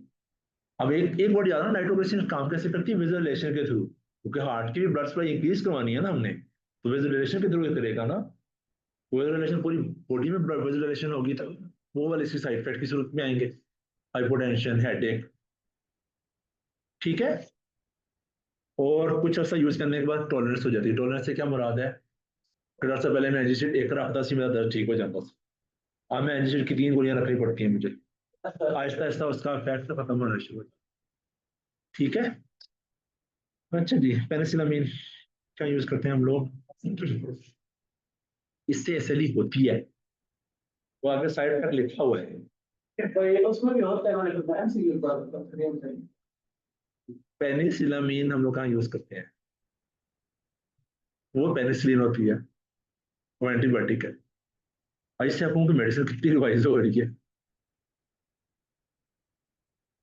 विल्सन डिजीज पे कॉपर चिलेटिंग एजेंट याद आया? विल्सन डिजीज में पेशेंट को क्या था बिला? लिवर फाइब्रोसिस, लिवर सिरोसिस होती है, ब्रेन के अंदर न्यूरोलॉजिकल फीचर्स आते हैं, आंखों में क्या होता है, टीयर रिंग्स होती है। तो पेनिसिलिन, पेनिसिलामिन यूज होती है उसके अंदर। अच्छा, इससे ड्रग इंड्यूस ऐसे हो सकती है। इससे इसका एक और काम होता है, किडनीज के अंदर ना वो डिपोजिशन होती है। पेनिसिलिन पेनिसिलिन का बड़ा important side effect is allergic reaction. Diarrhoea तो है ही है, तो जिस पे खारिश आना, सिंपल इचिंग से लेके टॉक्सिक एपिडर्मल नेक्रोलाइसिस या स्टीवन जॉनसन सिंड्रोम तक हम लोगों ने देखा। ऑगमेंटम खाती है उसके बाद काम खराब हो, मिल गया नहीं? अब किसी पेशेंट को ऑगमेंटम से एलर्जी हो तो उसको हम लोग वो कौन सी दवाई नहीं देंगे? बताओ शाबाश। जिसका मैकेनिज्म ऑगमेंटम से पता चलता हो, पेनिसिलिन से पता चलता हो, वो कौन सी है? सेफ्लोस्पोरिन्स। सेफ्लोस्पोरिन्स भी क्या होती हैं? सेल वॉल सेंसिटिव इन्हिबिटर्स होती हैं। ठीक है। ये बात याद रखनी है आप लोगों ने। किसी पेशेंट को अगर पेनिसिलिन से एनाफ्लेक्टिक शॉक हुआ है या स्टीवन जॉनसन हुआ है, तो उसको हम लोग कहेंगे कि आप ये दवाई लिख के अपने पास रख लें, कि जब भी आप डॉक्टर के पास जाएं तो आप उनको ये दिखा दें कि डॉक्टर साहब मुझे इस दवाई से एलर्जी है। अगर आप लोग ना अपनी एक हैबिट बनाना, जब भी आप फार्मा रैप आपके पास आते रहते हैं, एज ए डॉक्टर हमारे पास बहुत सारे इस तरह फार्मा रैप्स आते हैं, आपको दवाइयों का सैंपल देके जाते हो, देखे जाते हैं ना, आप लोगों ने एक्सपीरियंस किया होगा। तो ना वो जो सैंपल देखे जाना उसके अंदर ना दवाई का ना वो पड़ा होता है, ब्रोशर पड़ा होता है, लीफलेट पड़ा होता है, इंफॉर्मेशन होती है उसके ऊपर दवाई, वो पढ़ा करो, आपको बहुत फायदा देगा। तो अपनी हैबिट बनाना आहिस्ता आहिस्ता हाउस जॉब के अंदर, आगे पीजी शिफ्ट के अंदर। ठीक है। अच्छा, जितनी भी दवाइयां है ना, उनमें ना एक चीज सब में मुश्तरक लिखी होती है। वो क्या लिखी होती है बोला? कि इस दवाई से आपको अगर एलर्जी है तो यूज ना करें। उनको पेनाडोल से एलर्जी हो जाती है, लेटेक्स ग्लव से एलर्जी हो जाती है, फिर एलर्जी किसी भी चीज से हो सकती है। तो जो एलर्जी के नोटोरियस दवाई है ना, वो पेनिसिलिन है। पेनिसिलिन, सेफ्लोस्पोरिन, और वो जो सेप्ट्रान है, सल्फामेथोक्साजोल, और anti epileptic medicine. Derma ward चले जाओ ना, उसमें आधे मरीज इसी के पड़े होते हैं, स्टीवन जॉनसन टॉक्सिक नेक्रोलाइसिस के। होया की दवाई लड़ गई, आपने सुना होगा वर्ड दवाई लड़ गई, तो कल सुना होगा आपको। वो यही होता है बेसिकली। तो दवाई इज ए फॉरेन बॉडी। जो फॉरेन बॉडी ब्लड के अंदर जाएगी उसके खिलाफ क्या होगा, इम्यूनिटी प्रोड्यूस होगी, सेल्स एक्टिवेटेड हो जाएगा, वो सेल्स जो हो सकता है उसको। ठीक है, पेनिसिलिन बड़ा इंपॉर्टेंट है, हाइपर सेंसिटिव रिएक्शन, वो इचिंग से लेके एनाफिलैक्टिक शॉक, स्टीवन जॉनसन, और जिसमें निशान बन जाते हैं, खारिश के निशान बन जाते हैं, हाइव्स के निशान बन जाते हैं। अच्छा जी, देना फेनिटाइन, फेनिटाइन कहाँ यूज होती है, एंटी एपिलेप्टिक है, शाबाश, एंटी एपिलेप्टिक है। तो अ, इसका बड़ा इंपॉर्टेंट, इसको इसका याद रखना है कि इट्स एक्ट्स लाइक ए, जैसे कि सेरिबेलर सिंड्रोम हो गया पेशेंट को। अब सेरिबेलर का काम क्या होता है, सेरिबेलम का काम क्या होता है बॉडी के अंदर, कोऑर्डिनेशन करना, बैलेंस करवाना, आंखों की मूवमेंट सही रखना। अब जिस तरह सेरिबेलम को हम लोग ब्लॉक कर दें तो क्या होगा, पेशेंट को स्टेगमस होगा, डिप्लोपिया होगा, एटेक्सिया होगा, और एरिथमियास होंगे, जिन्हें हाइपोप्लेजिया, हिर्सुटिज्म, टेट्रोजेनिक साइड इफेक्ट्स भी आते हैं। तो सेरिबेलम को बड़ी याद रखना है फेनोटाइप के साथ, कि जिसमें सेरिबेलम काम नहीं कर रहा है इस पेशेंट के। ठीक है, प्रेजोसिन कहाँ यूज होती है, शाबाश, एंटी हाइपरटेंसिव है, विजुअलाइजेटर है, अल्फा ब्लॉकर है ये, अल्फा ब्लॉकर है ये। तो जितनी भी विजुअलाइजर्स होते हैं उनका मेन साइड इफेक्ट क्या होता है, visualization, hypotension, hypotension, first hypotension, priapism. Priapism क्या होता है, हाँ, इरेक्शन हो जाती है, वो वापस नहीं जाती। ठीक है, कुछ ना हो, बड़ा बड़ी जिसको होता है बड़ी मुसीबत बड़ी होती है उससे। ठीक है, तो अगर प्राइवेट में खाना खासा हो जाए तो क्या करना चाहिए, ब्लड निकालना है, उसको ड्रेन करना चाहिए, और सर्जिकल इमरजेंसी बन जाए। ठीक है, प्रोकेनामाइड, बनने के नाम से पता नहीं यार, बहुत सारी बातें बंदों के नाम पे होती है, लेकिन प्राइवेटिज्म बंदे के नाम पे तो नहीं। मैंने अच्छा, ड्रग एंड एसएलई एक इम्पोर्टेंट टॉपिक है, कि ये हम लोग जो स्टेप 2 है ना, एमआरसीपी वगैरह, उसके अंदर बड़ा कॉमनली क्वेश्चन पूछ जाता है, किन दवाइयों को ऐसे पेशेंट को एसएलई जैसे फीचर्स आते हैं। तो एसएलई जैसे फीचर्स क्या होते हैं भला, जॉइंट पेन्स, रैश, सर के बालों का गिरना, मुंह में छाले में बनना। ठीक है, तो ड्रग एंड एसएलई के अंदर ना दो काम नहीं होते होते, एक लंग इन्वायरमेंट और एक किडनी इन्वायरमेंट, ये दो चीजें नहीं होती। ये एक बड़ा वाली बात है, मैंने आपको बता दी है। ठीक है, तो ये हाई लेवल एग्जामिनेशन की बात है, लेकिन मैंने आप लोगों को चलो बात शुरू हुई थी, मैंने बताया था। इसमें स्पेसिफिकली एंटीबॉडी कौन सी करवाते हैं, एंटी हिस्टोन एंटीबॉडी। ठीक है, तो हाइड्रोलाजिन हमने पढ़ ली, मिथाइल डोपा हमने पढ़ा, अब प्रोपेनामाइड है। ये तीन दवाइयों से पेशेंट को ड्रग इंड्यूस एक्सपोजर होता है। ठीक है, ये था पीटीयू, प्रोपाइल थायोरेसिन, हम कहाँ यूज करते हैं, बताओ शाबाश, यूज करते हैं दवाई, बीमारी हाइपर थायराइडिज्म, थायराइड की दवाई है हाइपर थायराइडिज्म। ठीक है, तो बड़ा important side effect agranulocytosis. What do you mean by agranulocytosis, बताओ शाबाश। टीएलसी डिक्रीज हो जाएगा। तो टीएलसी इस बॉडी की क्या चीज है, इम्यूनिटी या बॉडी की फौज है। तो जब फौज ही नहीं होगी तो बाहर के मुल्क हमला करेंगे, तो कोई भी इन्फेक्शन हो सकता है। इस वजह से जब किसी पेशेंट को आप लोगों ने पीटीयू पे डाल के भेजना है, प्रोपेथाइजिस पे डाल के भेजना है, उसको क्या क्या हदायत देनी है, कि आपका गला खराब हो, आपको बुखार हो, तो फौरन हॉस्पिटल और अपना सीबीसी टेस्ट करवाते हुए आए। ठीक है, सीबीसी पे क्या देखोगे, डब्ल्यूबीसी काउंट, शाबाश, न्यूट्रोफिल काउंट देखोगे। ग्रेन्यूल्स, डब्ल्यूबीसी में दो तरह के होते हैं, एक जिनके अंदर ग्रेन्यूल्स होते हैं, एक अंदर ग्रेन्यूल्स नहीं होते। ये न्यूट्रोफिल्स जो होते हैं ना, के अंदर ग्रेन्यूल्स होते हैं। उन ग्रेन्यूल्स के अंदर डिफरेंट, जैसे एक फौजी है, फौजी का जो लिबास है, वो सिर्फ लिबास नहीं होता, उस लिबास के अंदर इतना कुछ होता है। उसमें ग्रेनेड्स हैं, उसमें चाकू हैं, उसके अंदर नाइफ्स हैं, जो बुलेट्स का कोई एक्स्ट्रा जखीरा हो सकता है। ठीक है, उसके पास कोई कम्युनिकेशन डिवाइसेस हैं। ठीक है, तो ये न्यूट्रोफिल्स लाइक दैट, उसके जो ग्रेन्यूल्स हैं उसके अंदर डिफरेंट केमिकल्स हैं। हिस्टामिन है, ऑक्सीजन एक्टिव स्पीशीज है, डिफरेंट एंजाइम्स हैं, मेटालोप्रोटीनेसेस है, वो क्या करते हैं, वो जाके उस इंफेक्शन को तोड़ते हैं। ठीक है। अच्छा, एप्लास्टिक एनीमिया, एप्लास्टिक एनीमिया से क्या मुराद है, सारे काम हो जाएंगे, वो नर्व स्पेशल हो। अच्छा, क्विनाडीन, क्विनाडीन कहाँ यूज होती है बताओ, शाबाश। मलेरिया के लिए क्विनीन जो है हम लोग यूज करते होते थे। वो कौन से फल है जिसके अंदर क्विनीन होती है, विट,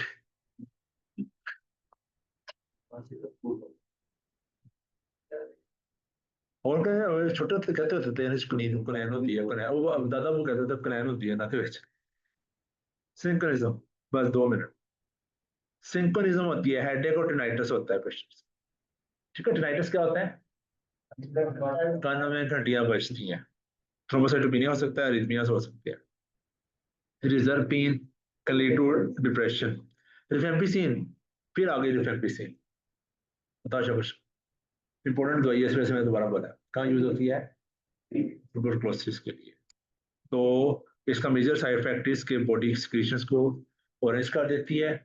और दूसरा, जब कोई पेशेंट एटीटी के ऊपर हो ना, तो 2 दवाइयां एटीटी की, एक रिफेम्पिसिन और एक आइसोनाइजिन, ये दोनों लिवर के एंजाइम्स को चेंज कर देते हैं, और लिवर का काम होता है सारी दवाइयों को मेटाबोलाइज करना। ठीक है। अगर लिवर के अंदर मेटाबोलाइज करने वाले एंजाइम्स ज्यादा हो जाएंगे तो क्या होगा, हम जब भी कोई दूसरी दवाई देंगे किसी और मकसद के लिए, उस दवाई का इफेक्ट कम हो जाएगा। फर्ज किया, एक पेशेंट है, वो ओसीपीज ले रही है और साथ उसको एटीटी मिल रही है, तो होगा क्या, वो ओसीपीज का इफेक्ट खत्म हो जाएगा। तो जिस मकसद के लिए वो ओसीपीज ले रही थी वो उसका हो जाएगा, बहुत हो जाएगा। वो प्रेग्नेंट होके आएगी, आपको सू काट देगी, डॉक्टर साहब आपको इसमें प्रेग्नेंट हो गई। ठीक है, वही अपनी बंदे नहीं बजा तो है, लेकिन वो हो गई तो ये चीजों का ख्याल रखना होता है। बाहर हम लोगों को पेसिस के अंदर ये क्वेश्चंस आए हुए हैं कि पेशेंट था, उसको ये दवाई दी गई, वो एंटी एपिलेप्टिक ले रहा था और फिट्स के साथ आ गया, फिर आप उसको कौन सा करें, ड्रग इंटरेक्शन हुआ है, आप उसको एक्सप्लेन नहीं कर पाए, दूसरे डॉक्टर ने उसको एक्सप्लेन नहीं किया था ड्रग इंटरेक्शन का। ठीक है। सैलिसाइलेट, सैलिसाइलेट्स क्या चीज होती है, आपको पता होना चाहिए, बड़ी इंपॉर्टेंट दवाई है। एस्प्रिन। एस्प्रिन, शाबाश, एस्प्रिन। मैंने कहा नहीं, कौन किस बंदे ने एस्प्रिन नहीं खाई हुई, किस बंदे ने उसको प्रेस्क्राइब नहीं किया हुआ। वो एस्प्रिन उन चंद एक दवाइयों में से एक है जिसकी वजह से लोगों को नोबेल प्राइज मिला था। मैंने कहा नहीं, aspirin is anti platelet, aspirin is anti inflammatory. ठीक है, इट इज एंटी पायरेटिक, बुखार भी कम करती है, दर्द भी कम करती है, पेट टेस्ट भी कम करती है। किसी घर के अंदर एस्प्रिन लाजमी होनी चाहिए, खुदा ना किसी किसी को एमआई होता है, अगर सिंपल एस्प्रिन दे देना तो क्या होगा, हो सकता है कि उसके एसपी की जरूरत ही ना पड़े। इस वजह से एस्प्रिन को हम बड़ी दफा कहते होते हैं it is like a mini SK. Mini SK means mini streptokinase. ठीक है, इसमें से घर के अंदर एस्प्रिन लाजमी रखा करो। हम लोग जब हाउस कर रहे थे ना, तो मैं भी बच्चों को कहता होता हूँ कि अपनी जेब के अंदर ना एमरजेंसी करते हुए एस्प्रिन, क्लोपिडोग्रल और हेपरिन का टीका रखा करो। तो जो पेशेंट भी आपको चेस्ट पेन के साथ आए, फोन एस्प्रिन खिला दो उसको। ठीक है। तो इसके बड़े important side effects can lead to fever, hyperventilation with respiratory alkalosis and metabolic acidosis. नहीं, एस्प्रिन की एक गोली देंगे, डिस्प्रिन 300 मिलीग्राम में 300 देनी है। अगर पूरी 300 की गोली पड़ी है आपके पास तो एक खिला दो। अगर लोप्रिन है आपके पास, वो 75 की होती है, तो 4 देनी पड़ेगी। तो क्लोपिडोग्राल भी 75 की होती है, वो भी 4 देनी पड़ेगी, तो 300 देनी है। ठीक है। एस्प्रिन का जो सबसे इंपॉर्टेंट साइड इफेक्ट है वो क्या है,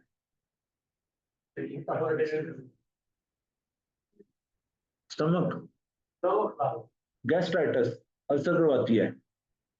मैंने आपको सिखाया था ना, जितने भी एनएसएड्स हैं, जितने भी एनएसएड्स होते हैं वो स्टमक के अल्सर करवाते हैं। इसमें जब किसी पेशेंट को लंबे के लिए आपने लोपरी देनी है, एस्प्रिन देनी है, उसके साथ कौन सी दवाई देनी है, PPI, शाबाश, PPI देने हैं। ठीक है। अच्छा, जो एग्जाम पॉइंट ऑफ व्यू से इंपॉर्टेंट बात है ना, वो है कि पेशेंट को ना हाइपर वेंटिलेशन विद रेस्पिरेटरी ऑर्कोसिस एंड मेटाबॉलिक एसिडोसिस करवाती है। ये क्वेश्चन आता है इम्तिहान के अंदर कि इस पे क्या देखेंगे आप, मेटाबॉलिक एसिडोसिस विद रेस्पिरेटरी ऑर्कोसिस। ये क्या काम करती है, रेस्पिरेटरी सेंटर को स्टिमुलेट करती है, पेशेंट का रेस्पिरेटरी रेट ज्यादा हो जाएगा। तो रेस्पिरेटरी रेट ज्यादा होगा तो CO2 वाश आउट होगी, तो CO2 वाश आउट होगी तो पेशेंट का ऑर्कोसिस हो जाएगा, पहली चीज। दूसरा, ये इटसेल्फ एक वीक एसिड होती है, और जो कि वीक एसिड है तो विल कॉज मेटाबॉलिक एसिडोसिस। ठीक है। इसकी जो ये वाली पिक्चर है ना, ये एग्जाम्स का फेवरेट टॉपिक है। ठीक है। बाकी डिहाइड्रेशन, डायफ्रोसिस, गैस्ट्राइटिस, ये तो आपको मैंने बता ही दिया। चलो देख लेते हैं उसके बाद।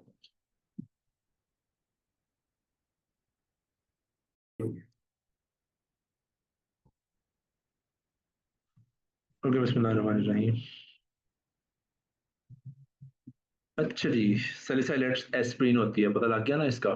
ठीक है। एस्प्रिन बहुत अहम दवाई है। क्यों अहम है?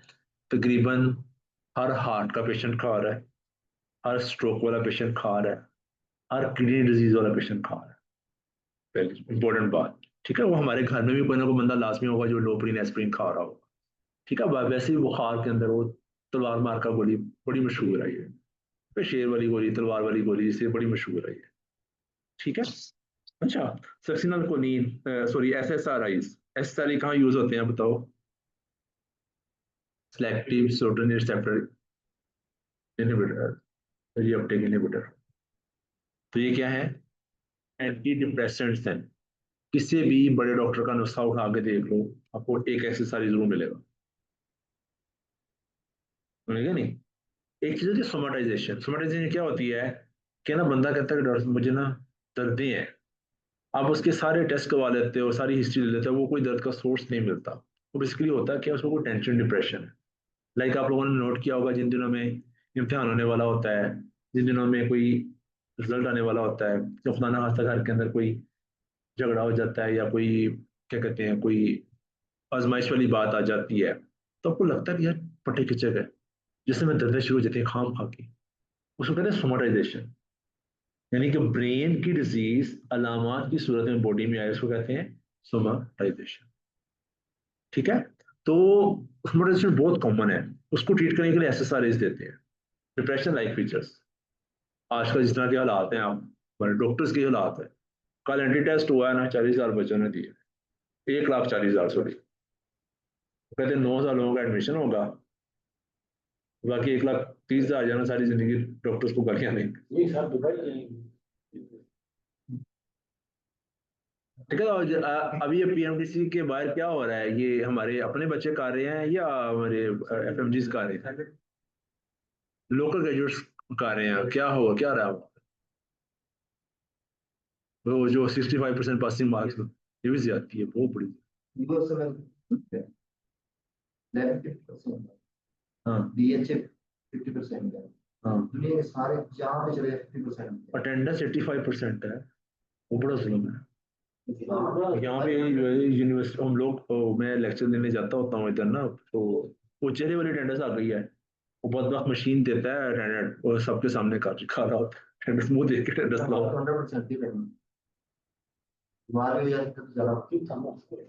इसी वजह से वो आपने देखा ना, डॉक्टर सिंह के वाकयात, अभी कल परसों फोर्थ ईयर का एक स्टूडेंट फोर्थ हुआ है। It's not fair. तो इस तरह की चीजें नहीं होनी चाहिए, बच्चों को स्ट्रेस में नहीं रखना चाहिए।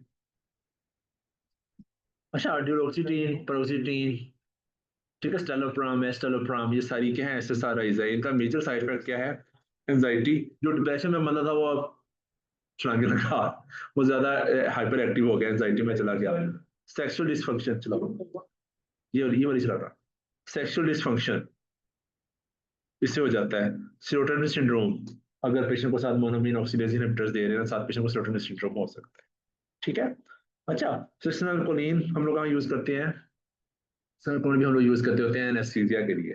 एनेस्थीसिया की दवाइयां का लीड टू मैलिग्नेंट हाइपरथर्मिया, ठीक है, साथ हाइपरकलीमिया। अच्छा, ट्राइसाइक्लिक एंटी डिप्रेसेंट्स, ये बड़ी इंपॉर्टेंट दवाइयां यार। मुझे याद है एमआरसीपी में मुझे इसका क्वेश्चन आया था, एमिट्रिप्टाइलिन स्पेशली। तो इसका साइड इफेक्ट इस पेशेंट का अनकॉन्शियस हो जाना, एंटीकोलिनर्जिक साइड इफेक्ट्स मीन्स के कॉन्स्टिपेशन हो जाना, रीनल टेंशन हो जाना, ब्रेडिकार्डिया टैकिकार्डिया होना, ठीक है, क्यूआरएस प्रोलॉन्गेशन एंड रिदमियास। तो टीसीए पॉइजनिंग का क्वेश्चन आया था कि इसमें हम लोग पेशेंट को बाइकार्बोनेट देते होते हैं। क्या देते हैं? बाइकार्बोनेट। तो ये बात आप लोगों ने याद रखनी है इसके हिसाब से। एमिट्रिप्टाइलिन बड़ी मशहूर दवाई है। टेट्रासाइक्लिन्स कहाँ यूज होती हैं? एंटीबायोटिक्स है, डॉक्सीसाइक्लिन वगैरह। तो अपने बच्चों के दांत देखे होंगे, उनकी डिस्कलरेशन हुई होती है, वो बचपन में अगर टेट्रासाइक्लिन देते हैं ना, विब्रोमाइसिन गाँव के अंदर बड़ी कॉमन दवाई है, ठीक है। फोटोसेंसिटिविटी करवा सकती है, फैनकोनी सिंड्रोम करवा सकती है, जीआई डिस्ट्रेस करवाती है। फोटोसेंसिटिविटी से क्या मुराद है? बीच के अंदर डॉक्टर साहब, मैं दवाई खाई थी सुबह, अभी मैं मेरे चेहरे पे ये ना दाने बन गए। क्या आपको बॉलर याद है, एलन डोनाल्ड? छोटे थे अब, लास्ट क्लूजनर, वो चेहरे पे ना वाइट वाइट वो लगाते होते थे। वो क्यों लगाते होते थे? वो सन ब्लॉक्स लगाते थे बेसिकली। तो वो गोरे थे ना बहुत ज्यादा, जब पाकिस्तान आते थे तो बहुत तेज धूप खेलते थे, तो वो बर्न हो जाते थे, तो उससे बचने के लिए लगाते होते थे।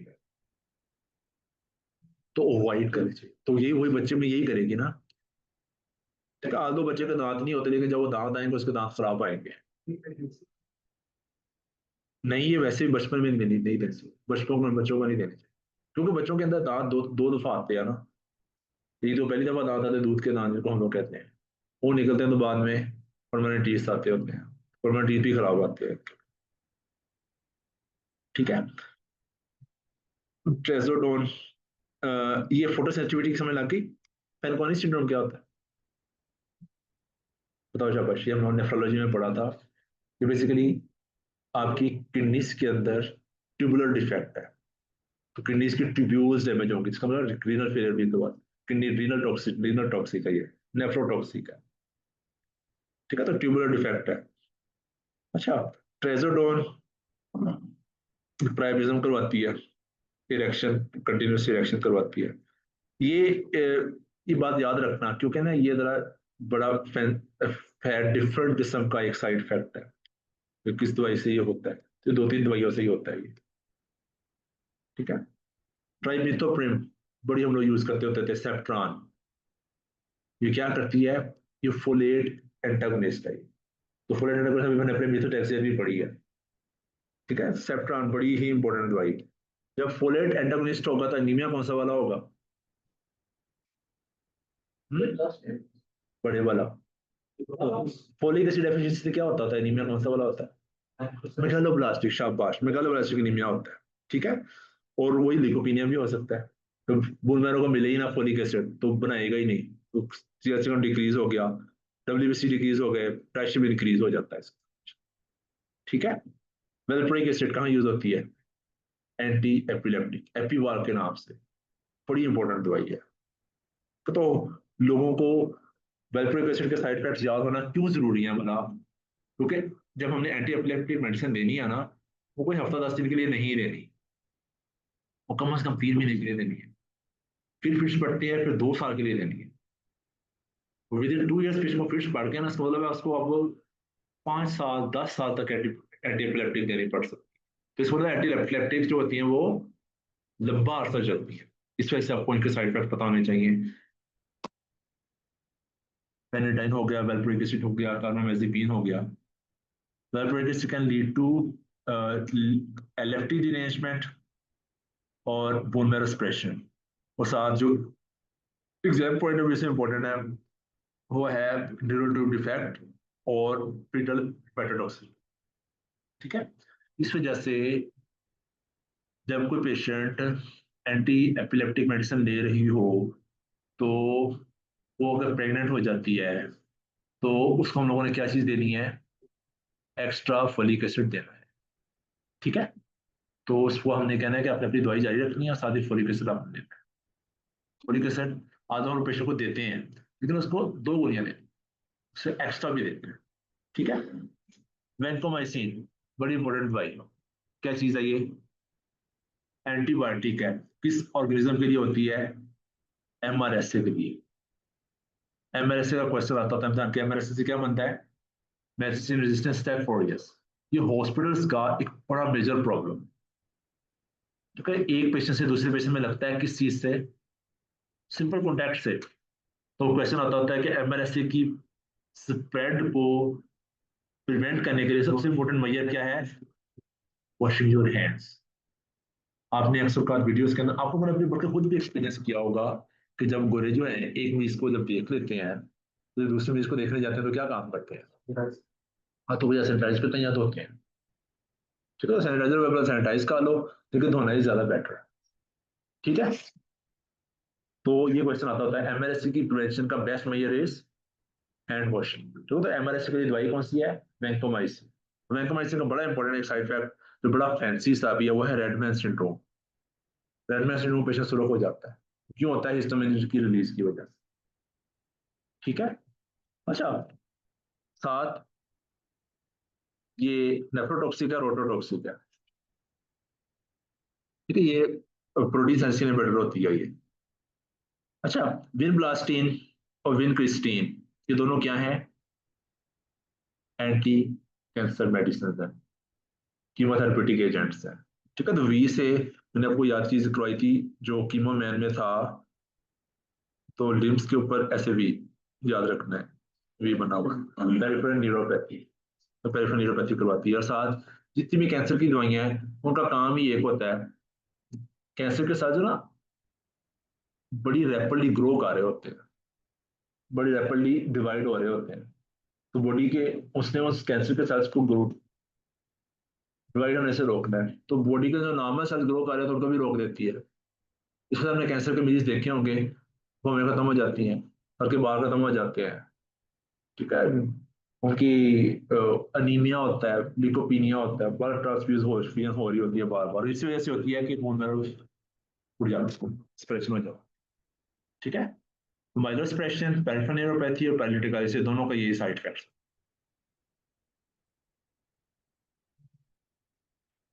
पहला वाला page, ACE inhibitors. ACE inhibitors का नाम बताओ। Enalapril, captopril. ठीक है, तो ये one of the most important दवाइयां हैं as a doctor. As a doctor सबसे इंपॉर्टेंट दवाइयां हैं ये। वाई? एंटी हाइपरटेंसिव बहुत इंपॉर्टेंट।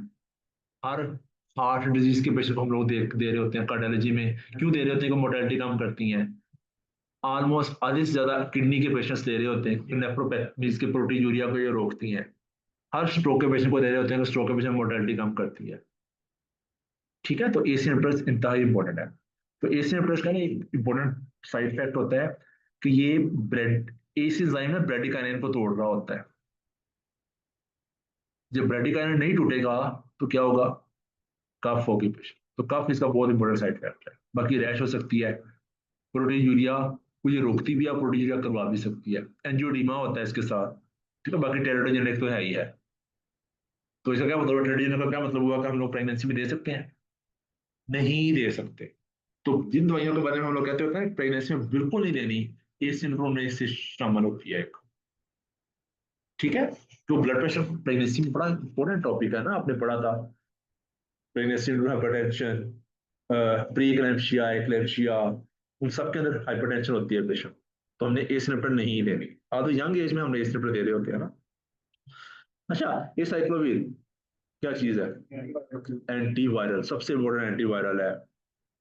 ठीक है, तो ये रीनल फेलियर करवाती है। रीनल फेलियर कैसे करवाती है? क्रिस्टल यूरिया की वजह से। तो इस वजह से किसी पेशेंट को हम लोगों ने एसाइक्लोविर देनी होती है, उसको अन्य व फ्लूइड देना होता है। ठीक है, साथ उसको जनरस अमाउंट में फ्लूइड देने होते हैं। ठीक है, तो एसाइक्लोविर हम लोग तकरीबन सारे वायरल इन्फेक्शन पे देते हैं। लाइक पेशेंट को एनकाफेलाइटिस है, मेनिंजाइटिस है, पेशेंट को हर्पीज जोस्टर इन्फेक्शन है। हर्पीज जोस्टर देखा हुआ आप लोगों ने? वहाँ आपको शिंगल्स जिनको कहते हैं। ठीक है, तो उनके लिए हम लोग देते हैं। चेस्ट के अंदर हर्पीज की वजह से इन्फेक्शन है, वो जो वायरल कोई भी वायरल इन्फेक्शन है साइक्लोविर हम लोग दे देते हैं। ठीक है, तो इसका आपको साइड इफेक्ट याद रखना है, रीनल फेलियर क्रिस्टल यूरिया की वजह से। अच्छा, कहते हैं एमेटिडीन। एमेटिडीन कहाँ यूज होती है? हम्म, ये एंटीवायरल है, लेकिन हम लोग इसको यूज करते हैं पार्किंसंस के लिए। ठीक है, एंटीवायरल है और पार्किंसनिज्म के लिए यूज होती है। ठीक है, तो इसका side effect is ataxia and libido reticularis. Ataxia means कि पेशेंट का इम्बैलेंस हो जाता है। लिबिडो रेटिकुलरिस स्किन की डिजीज होती है, स्किन के ऊपर जाल लाइक लीजन्स बन जाती है। ठीक है, मोनोग्लाइकोसाइड्स इंतहा इंपॉर्टेंट भाई।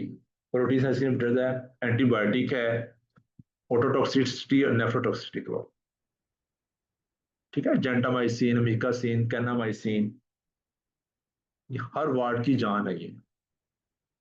तो इसका क्या मतलब हुआ कि जब मैंने पेशेंट को मोनोग्लाइकोसाइड पे डालना है तो क्या मॉनिटर करना है उसका, क्या चीज उसकी मॉनिटर करूंगा, लिखा हुआ है RFTs। अरे कितनी सिंपल सी बात। ठीक है, अब मैंने आप लोगों को दवाइयों के साइड इफेक्ट याद करने का मतलब ही ये है कि आपने इनको प्रिस्क्राइब करना है, आपने इनको मॉनिटर करना है। ठीक है, इसका मतलब रट्टा लगाना नहीं होता, तो रट्टा लगाना जरूरी है, इम्तिहान पास करना जरूरी है। ठीक है, अच्छा जी।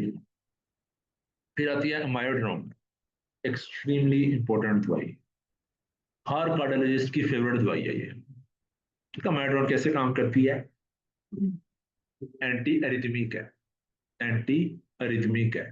ठीक है, मैकेनिज्म एक्शन मेरे ध्यान से एकदम स्किप हो गया कि सोडियम चैनल ब्लॉकर है या कैल्शियम चैनल ब्लॉकर है, sodium channel blocker I think. तो एंटी अरिथमिक है। जितनी भी एंटी अरिथमिक्स होती है, मैंने क्या कहा था, ये अरिथमियां करवा भी सकती है, कोई अरिथमिया करवा भी सकती है। ठीक है, तो ये भी ब्लॉक करवा लेगी, हाइपोटेंशन करवाएगी, ब्रेडिकार्डिया करवाएगी, हार्ट रेट बिल्कुल ही कम कर दिया। ठीक है, दूसरा, जिस तरह मैंने मीथोट्रेक्सेट का बताया था ना, तो फाइब्रोसिस का वर्ड याद रखना, इसके साथ फाइब्रोसिस होती है, pulmonary fibrosis, liver fibrosis and marrow fibrosis. ठीक है, तीसरा इसके साथ एक वर्ड आप लोगों ने याद रखना है, आयोडीन। हमारे ड्रोन के अंदर अन्य वाम अमाउंट में आयोडीन होती है। अब आयोडीन कौन से ग्लैंड के लिए जरूरी है, थायराइड के लिए, शाबाश। तो इसके साथ पेशेंट के T3 T4 खराब हो जाते हैं, थायराइडोक्सिकोसिस हो जाता है, हाइपोथायराइडिज्म हो सकता है। ठीक है, इसमें लिखा नहीं हुआ है, मैंने आपको बोल के बता दिया है कि अपने याद रखते हैं कि अमाइड इंड्यूस थायरोटॉक्सिकोसिस, ये प्लेब का यूएसएमएलई का फेवरेट सवाल है। EIT दो टाइप्स का होता है, टाइप 1 टाइप 2, उसको छोड़ दो। इतना याद रखो कि आयोडीन होती है इसके अंदर, अमाइड के अंदर, वो जब एक्सेस अमाउंट ऑफ आयोडीन होती है जाके आपके थायराइड ग्लैंड को इन्फ्लेम कर देती है। ठीक है, बाकी लंग फाइब्रोसिस मैंने आपको बता दिया, peripheral deposition leading to blood discolouration, arrhythmias, hyper and hypothyroidism मैंने आपको बता दिया, एंड कॉर्नियल डेपोजिशन, तो विजन चेक करनी है पेशेंट। अच्छा जी, एम्फोटेरिसिन, अभी मैं थोड़ी देर पहले हम लोग एक HIV का पेशेंट देखा, वो आया फिट्स के साथ था, उसका LP किया, नंबर पंक्चर किया, तो उसके ऊपर क्रिप्टोकोकल निकल आया। और क्रिप्टोकोकल किस स्टेन से डिटेक्ट होता है, इंडिया इंक स्टेन से। तो cryptococcal is a fungal infection. तो फंगल इन्फेक्शन के लिए कौन सी देनी है दवाई हम लोगों ने, एंटी फंगल। तो amphotericin B is antifungal medicine. ठीक है, तो मुझे याद है मैं स्टेप्स की तैयारी कर रहा था, तो उसने ना ऐसे दिखाया हुआ था कि ये किडनीज बने हुए हैं और ये किडनीज है, किडनीज के नीचे ना ऐसे बम्ब रखे हुए हैं, और बम्ब के ऊपर लिखा हुआ है एफोटेरिसिन बी। तो क्या मतलब हुआ, एफोटेरिसिन क्या करवाती है, किडनी फेलियर प्रोवाइड।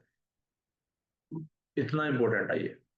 तो एम्फोटेरिसिन भी जब देते हैं तो पेशेंट को फिर किडनी फेलियर किसी दवाई की वजह से हो रहा हो, उसकी प्रिवेंशन का सबसे best measure is renal failure मत दो, नंबर 1। नंबर 2, अगर देना बहुत जरूरी है तो क्या करो, हाइड्रेट करो पेशेंट को, हाइड्रेट करो, साथ RFT मॉनिटर करते रहो। ठीक है, पेशेंट को फीवर आएगा, नेफ्रोटॉक्सी, बुलमोनल स्पेशल और एनीमिया करवा सकती है। ठीक है, एंटीहिस्टामीन्स, वही एंटीहिस्टामीन हम लोगों ने पढ़ी, सिट्रिजिन, बीटा हिस्टीन्स, ये क्या करवाती हैं, सारी की सारी एंटीकोलिनर्जिक साइड इफेक्ट्स, पेशाब रुक जाएगा, कॉन्स्टिपेशन हो जाएगी। सिडेशन, सिडेशन से क्या मुराद है, नींद आएगी बहुत ज्यादा। ठीक है, आपने देखा होगा कि अगर आप कोई एलर्जी की दवाई खा रहे हैं, आपको छींकें आ रही हैं, आपने ब्रिजेक्स ले ली है, बिडाल ले ली है आपने, ठीक है, तो वो आपको क्या होगा, नींद आती रहेगी। ठीक है। अच्छा जी, मैंने आती एंटीसाइकोटिक्स। एंटीसाइकोटिक्स भी वही पेशेंट को सिलेक्ट करेंगी, एक्यूट डिस्टोनिक रिएक्शंस करवाएंगे, akathisia, Parkinson's, dyskinesia, neuroleptic malignant syndrome. ठीक है, इसमें सबसे इंपॉर्टेंट इज हेलोपेरिडोल। एंटीसाइकोटिक्स में हेलोपेरिडोल ये सारे काम करती है। अब इसका क्या मतलब, आज आपने किसी पेशेंट को उस पर डाल के भेजा हुआ है, तो उसका हमने सीबीसी करवाना है, और अगर पेशेंट एक्सट्रीम फीवर के साथ आ गया तो क्या हुआ है, न्यूरोलेप्टिक मैलिग्नेंट सिंड्रोम हो गया। ठीक है, उसके पट्टे खींचे गए हैं तो टार्टिव डिस्काइनेसिया है, जिसके गर्दन एसिडिटी हो गई, ये टार्टिव डिस्काइनेसिया होता है, गर्दन एसिडिटी हो जाती है। ठीक है, पार्किंसनिज्म पेशेंट को क्या होगा, कैसे पेशेंट प्रेजेंट करता है पार्किंसनिज्म वाला, ट्रेमर, रिलेटिव रेडिकाइनेसिया, फ्लैट फेस। ठीक है, एकाथीसिया, तो उसको टिक के नहीं बैठ सकता बाजू उसके, आपने देखा होगा साइकेट्रिक के पेशेंट वो ऐसे मुझसे हिल रहे होते हैं, बाजू ऐसे एकदम होगा। आपने वीडियो देखी हो, या बच्चा एक बैठा हुआ है, पीछे से एक दूसरा बच्चा आता है, हार्ट पट मारता है, वो बेचारा साइकेट्रिक का पेशेंट, उसको पता थोड़ी है क्या हो रहा है। ठीक है, तो उसको दवाइयों के साइड इफेक्ट पड़े। आपने देखा होगा लोग ये आंखें झपक रहे होते हैं बार बार। ठीक है। अच्छा जी, फ्लूकोनाजोल, ये क्या चीज है, एंटी फंगल है। ठीक है, बहुत इंपॉर्टेंट दवाई है, हम लोग वार्ड्स के अंदर बहुत ज्यादा यूज करते हैं। किन पेशेंट्स में यूज कर रहे होते हैं, ओरल डाइफ्लूकैन। ठीक है, वो ददरी दिख रही है, ददरी का पड़ा था, वो फंगल इन्फेक्शन जो स्किन के ऊपर हो जाता है उसमें टॉपिकल फ्लूकोनाजोल दे रहे होते हैं, टॉपिकल इस्टाकोनाजोल दे रहे होते हैं। तो टंग के ऊपर फंगल इन्फेक्शन तो क्या कहते हैं, कैंडिडियासिस, ओरल थ्रश कहते हैं उसको। ठीक है, कैंडिडियासिस की वजह से, तो can lead to inhibition of P450 enzymes. तो 450 जब लिवर के एंजाइम्स इनहिबिट हो जाएंगे तो बाकी दवाइयों को क्या होगा, उनका साइड इफेक्ट ज्यादा हो जाएगा, उनके अंदर बॉडी में उनकी मिकदार ज्यादा हो जाएगी। ठीक है, तो ये वो वाले कॉन्सेप्ट्स हैं जो लोग पीजी बन के सीख रहे होते हैं, पीजी बन पोस्ट फेलोशिप सीख रहे होते हैं। एजाथाइप्रिन क्या काम करती है, एजाथाइप्रिन कहाँ यूज होती है, बस ये थोड़ा सा रह गया, एजाथाइप्रिन कहाँ पे यूज होती है, तो शाबाश। हम्म विदेशी आज से Autoimmune ulcerative colitis में. ऑटोमेटिज्म में यूज होती है, इसको भी हम कहते होते हैं स्टेरॉइड स्पेरिंग एजेंट। मैंने आप लोगों को पहले बताया था, बड़ी मशहूर दवाई है, इम्यूरान के नाम से आती है, इम्यूरान के नाम से आती है। ठीक है। अच्छा, can lead to diarrhoea, leukopenia, derangement of LFT, hepatotoxic. ठीक है। अच्छा, एजीटी, एजीटी क्या चीज होती है, जाइडोविडिन, जाइडोविडिन कहाँ यूज होती है, nucleoside receptor, nucleoside reverse transcriptase inhibitor है, ये एचआईवी के पेशेंट में यूज होती है। ठीक है, इसका side effect is thrombocytopenia, megaloblastic anaemia. ठीक है, beta blockers, as a doctor beta blocker हम सबको पता होना चाहिए, बिटोप्रोलोल, टिनोलोल, कार्बिडोलोल। ठीक है, तो हाइपरटेंशन में देते हैं, क्या कहते हैं उसको हम लोग, किसमें, एरिथमियाज में देते हैं, टाइकार्डिया हो रहा है पेशेंट को, एसवीटी है पेशेंट को। ठीक है, हार्ट फेलियर में भी दिया जाता है आपको। तो बीटा ब्लॉकर, मेरे टीचर ने हम लोगों को ये बात सिखाई थी कि अगर किसी पेशेंट को बीटा ब्लॉकर देना है ना, तो आपने इससे पूछना है आपको एस्थमा तो नहीं है। अगर मैं किसी एस्थमा का पेशेंट को बीटा ब्लॉकर दे दिया ना, तो उसने कहा था कि इट्स लाइक कि आपने उसकी मौत के परवाने पे दस्तखत कर दी। वो आपके पास एक्यूट एस्थमा पेशेंट के साथ आएगा, तो क्योंकि क्या करवाती है, ब्रोंको कंस्ट्रिक्शन करवाते हैं। ठीक है, इसी वजह से जब एस्थमा होता है पेशेंट को, तो हम क्या दे रहे होते हैं, ब्रोंकोडायलेटर कौन सी दवाई देते हैं, salbutamol. Salbutamol means beta agonist. अब सोचो, बीटा एगोनिस्ट अगर ब्रोंकोडायलेशन करवा रहा है, तो बीटा ब्लॉकर क्या करवाएगा, ब्रोंको कंस्ट्रिक्शन, कंस्ट्रिक्शन करवाएगा। कॉन्सेप्ट की समझ लगी। ठीक है, तो एस्थमा करवा सकती है, हाइपोग्लाइसीमिया की सिम्टम मास्क हो जाएंगे, वाई, क्या होता है, जब पेशेंट का शुगर कम होती है ना, तो उसको दिल की धड़कन तेज हो जाती है, टाइकार्डिया होता है। प्रोटेक्टिव मैकेनिज्म अल्लाह ताला ने बनाया हुआ है कि डॉक्टर साहब कुछ हो गया, ठंडे पसीने आते हैं, वो फौरन जाता है कोई मीठी चीज खा लेता है। अगर किसी पेशेंट को बेटा ब्लड के ऊपर होगा, उसकी दिल की धड़कन तेज नहीं होगी, उसके बाद बेहोशी होकर ही आएगा आपके पास। वो हाइपोग्लाइसीमिया के सिम्टम्स दो तरह की होती हैं। एक होती हैं जो न्यूरोग्लाइकोपेनिक होती हैं, कि ब्रेन को शुगर नहीं जा रही, पेशेंट बेहोश होता है, फिट्स पड़ते हैं। दूसरा सिंपैथोमाइमेटिक होती हैं, लाइक टाइकार्डिया एंड ठंडे पसीने आना। शुगर के पेशेंट कहते हैं ना ठंडे पसीने आने के ऊपर आट होती है, तो उनको क्या करना चाहिए उस वक्त, क्या करें वो अपनी शुगर चेक करें। वो शुगर चेक नहीं कर सकते तो क्या करें, कुछ खा लें। ठीक है। अच्छा जी, इम्पोर्टेंस बड़ी इंपॉर्टेंट कॉज है। जो लोग पीटा पोकर के होते हैं ना, वो बेचारे पिट रहे होते हैं। क्या ब्रेडिकार्डिया, ये बातें प्रैक्टिकल डॉक्टर आपको बताएंगे, कि अगर कोई वो बंदा करता ही नहीं है। लोग चाह रहे होते हैं कि हमसे ये बात की जाए। डायबिटिक पेशेंट बेचारा पिट रहा होता है, ब्रेडिकार्डिया और हार्ट ब्लॉक्स, जो कि हार्ट रेट जब कम करेंगी, अगर हम इसके साथ विरापामिल दे दें। विरापामिल क्या चीज़ है, रेट लिमिटेड कैल्शियम ब्लॉकर है, तो दोनों मिलकर क्या करवा सकती हैं, हार्ट को बिल्कुल ही रोक देंगी। ठीक है, और हार्ट फेलियर की वर्सनिंग करवा देती है। इस वजह से एक्यूट हार्ट फेलियर में हम लोग पेशेंट को बीटा फोकस नहीं देते। ठीक है, जब पेशेंट स्टेबल होता है उस वक्त देते हैं। अच्छा, बेंजोडाइazepines, हाँ एंजाइटी में देते हैं, डिप्रेशन में देते हैं, सिडेशन के लिए देते हैं। ठीक है, नींद के लिए देते हैं। नींद की गोलियां ये वैसे अल्प्रेजोलैम, बिडाजोलैम। ठीक है, तो बेंजोडाइazepines की अगर टॉक्सिसिटी हो जाए तो कौन सी दवाई देते हैं, बताओ शाबाश। मैंने उस दिन सिखाया था आप लोगों को। बी के नजदीक क्या है, एफ से क्या है, कौन सी दवाई है, Fluconazole. फ्लोमेजिनिल। फ्लोमेजिनिल।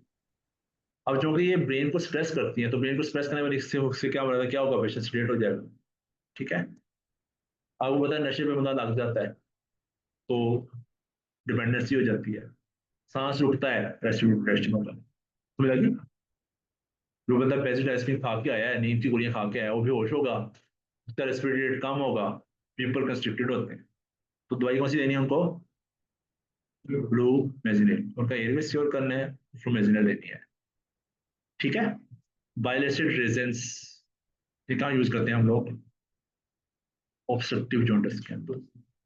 ठीक है, ऑब्स्ट्रक्टिव जॉन्डिस के अंदर ये itself जी absent malabsorption of vitamins and medications के बाद हमारी बाइल क्यों जरूरी है, कौन से विटामिन की एब्जॉर्प्शन के लिए, fat soluble vitamin. Fat soluble vitamin के नाम बताओ, ए डी ई और के, शाबाश, ए डी ई और के। तो विटामिन ए नहीं होगा तो क्या होगा, नाइट ब्लाइंडनेस। डी नहीं होगा तो क्या होगा, हड्डियां भरी भरी होंगी। के नहीं होगा तो क्या होगा, बोलना शुरू हुआ है ना। कार्बामेजिपिन, कार्बामेजिपिन क्या चीज है, एंटी एपिलेप्टिक है। ठीक है, टेग्राल है, टेग्राल ये इंडक्शन ऑफ 454 एंजाइम। अब होगा क्या, ये इस एंजाइम को बढ़ा देगी, तो चूंकि पेशेंट भी कार्बामेजिपिन ले रहा है, तो इसकी अपनी डोज कम होना शुरू हो जाएगी, ये मेटाबोलाइज हो जाएगा। मेटाबोलाइज होगा तो हमें हो सकता है कार्बामेजिपिन की डोज बढ़ानी पड़े। ठीक है, टेग्राल हेडेक के लिए, सिंपल हेडेक के लिए नहीं दी जाती, कॉम्प्लिकेटेड हेडेक्स जो हैं उनके लिए दी जाती होती है।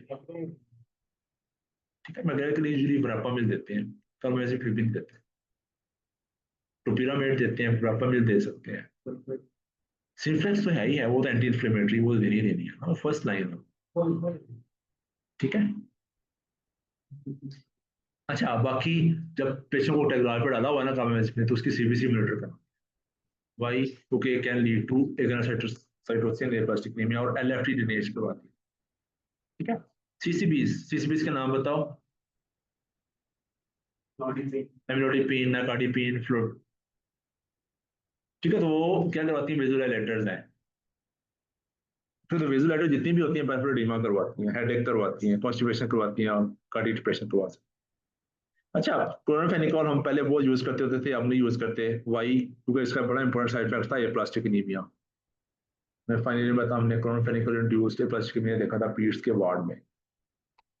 तो बड़ी ही एक्सीलेंट दवाई है। अभी भी इसका जो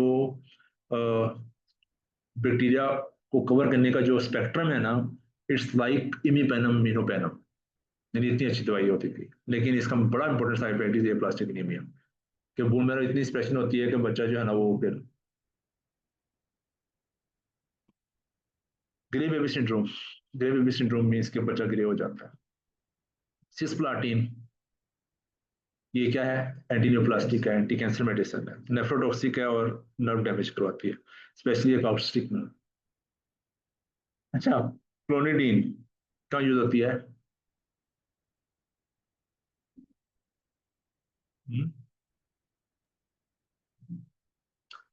हाई ब्लड हाइपरटेंशन। प्रेशर में। ठीक है, शाबाश। Can lead to dry mouth, rebound headache and hypertension. Hypertension को ट्रीटमेंट के लिए दे रहे हैं और रीबाउंड हाइपरटेंशन इसके साथ हो जाती है। ये मिथाइल डोपा के जैसी है बेसिकली, ये सेंट्रली एक्टिंग एंटी हाइपरटेंसिव है। क्लोजापिन, ये इसका ये साइड इफेक्ट यूएसएमएल का फेवरेट सवाल है। इसको कहते हैं atypical anti psychotic. Atypical anti psychotic, anti psychotic अभी हमने पढ़ा था, डब्ल्यूबीसी कम करती है। ठीक है, डब्ल्यूबीसी काम करेगी तो पेशेंट फीवर के साथ आए, नमोनिया के साथ आए, गला खराब के साथ आए, तो फौरन उसका सीबीसी करवाओ। स्टीराइड हम लोगों ने पढ़ी ली है, तो स्टीराइड का मैंने बच्चा भी दिखाया। ऊपर से नीचे तक इसके साइड इफेक्ट आपको याद आने चाहिए। दिमाग में साइकोसिस, आंखों में कैटरेक्ट, मुंह में कैंडिडा, चेहरा गोल हो जाता है, राउंड फेस, कुछ नाइट फेस, पीछे बफलो हम बनता है, बाजू में क्या होता है? Proximal myopathy. ठीक है, चेस्ट के अंदर क्या होता है? Increase infection. नेक में क्या होता है? Raise JVP due to fluid salt and food retention. ठीक है, स्टमक में क्या होता है? अल्सर बनता है, अल्सर बनता है, स्कार, हाँ, स्कार बाद में बनेगा, पहले अल्सर बनेगा, गैस्ट्राइटिस होता है। ठीक है, और रियो में क्या होता है? बुरबुरी हो जाती है, ऑस्टियोपोरोसिस होता है, शाबाश। ब्लड में क्या होगा? शुगर इंक्रीज हो जाएगा, डायबिटीज मेल्टस हो जाती है, ब्लड प्रेशर रेज हो जाता है। ठीक है, स्किन की थिनिंग हो जाती है। तो ये सारे मैंने आप लोगों को साइड इफेक्ट्स बोल के बता दिए, ऊपर से नीचे तक याद करने का मैंने तरीका बता दिया। ठीक है, फिर एंड पे साइक्लोफॉस्फामाइड, इंतहाई इंपॉर्टेंट दवाई। इसकी हम लोग इन्फ्लुएंस देते होते हैं किन पेशेंट्स को जिन पे सिंपल स्टेरॉइड्स काम नहीं कर रहे, इम्यूनोसप्रेसेंट है। तो इसका बड़ा बड़ा side effect is haemorrhagic cystitis, which present कैसे होगा? ब्लीडिंग, यूरिन के थ्रू ब्लीडिंग हो रही है उसमें। ठीक है, तो haemorrhagic cystitis can lead to CA का सीए ब्लड आल्सो। ठीक है, बाकी जितनी भी इम्यूनोसप्रेसेंस होती हैं, वो आपको पता है वो क्या करवाती हैं? इम्यूनोसप्रेशन करवाती हैं। तो इम्यूनोसप्रेशन करवानी है मीन्स के डब्ल्यूबीसी कम करें, ठीक है, माइनस प्रेशर करवाएंगे तो आरबीसी भी करना पड़ेगा, डब्ल्यूबीसी बनेंगे, प्लेटेड भी नहीं बने। ठीक है,